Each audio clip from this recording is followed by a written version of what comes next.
Hi, I'm Signature Tyer Tyler Boroff with Fulling Mill. Today we're going to be tying the Foamie Homie. This is the new Fulling Mill midge hook, the 5145 in size 22, and 12/0 dark mocha brown wax thread. I'm going to tie it in with a little gap away from the head. So we're going to build that here later. I'm going to trim the tag here. Then we're going to take Fulling Mill Masterclass 7X tippet. We're going to tie that in for a rib.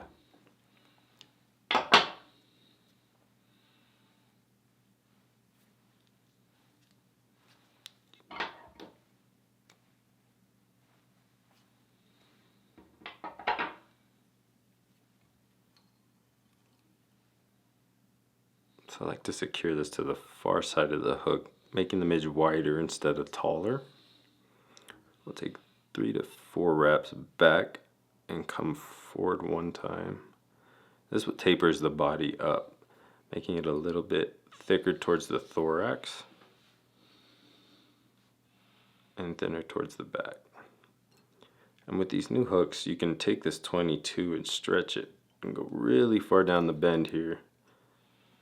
Make this bug a little bit longer. Tends to look more like the real profile, especially on these really picky tailwaters. This fly was designed on the San Juan for such reason as a midge emerger. Really picky fish that tend to count ribs in the slack water. So being pretty close to the real thing is pretty key here. So we're going to take that 7X and we're going to just do even segments coming up all the way up towards the top. We're going to stop pretty far back here. We're going to add a little flash in there for some attention and to double as a gas bubble. Go ahead and trim that off. And we're going to take a piece of, this is just a iridescent pearl flash. It's 1/69 inch wide.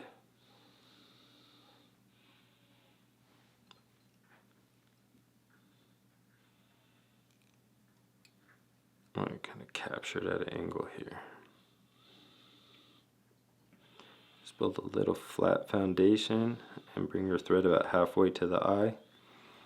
I'll take about 2 to 3 wraps of this just to make sure that's really dense. And tie it off.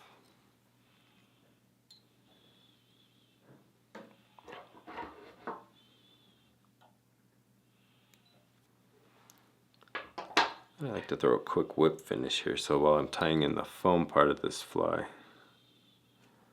it doesn't come unraveled, and so I can also change the thread color to black. So I'll cut this off. I'm going to take an 18/0 silk thread, mainly because it's not going to bulk your head too much as you tie in the thread, which is pretty key with these little hooks because you have a small eye on there. And if you build too much around that eye, it will fall forward and over the eye. And today we're going to use a piece of flashy foam. It's got a little piece of, one side of it has flash on it and the rest of it's white. This helps during some of that nastier water, heavier water, water with debris or something coming through. Current situations we're dealing with down here. Just capture most of that and give it a good tug to kind of get it low.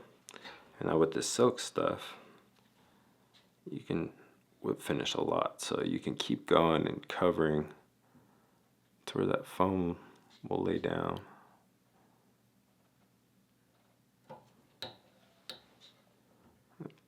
Pull it tight.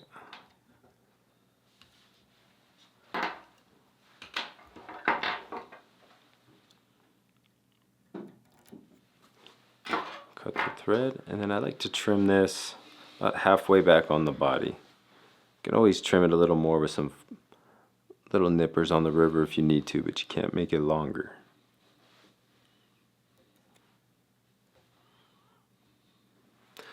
Some key traits for this Foamie Homie. It was designed as a midge emerger, so when you see fish in tailwaters, slack waters, tend to sip little midges off the surface, may not fully be rising, may be right under the surface. And so that's a key trait for the foam part of this fly. This fly tends to sit higher in the water column, meaning we're going to use 6 or 7x, so it has the freedom to lay high and sit where it needs to be in that top section of the water column.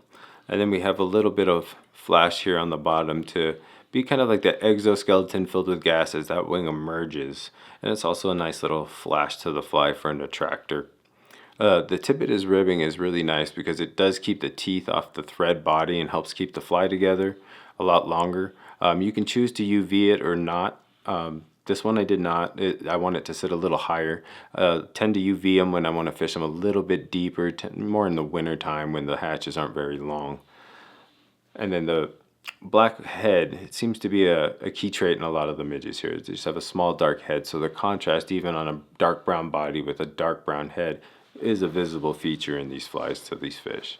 I tend to fish this in a 2 to 3 fly rig under an indicator, and usually we weight it very light, so we're fishing it mid column to upper column, just hovering it in those zones for those emerging fish.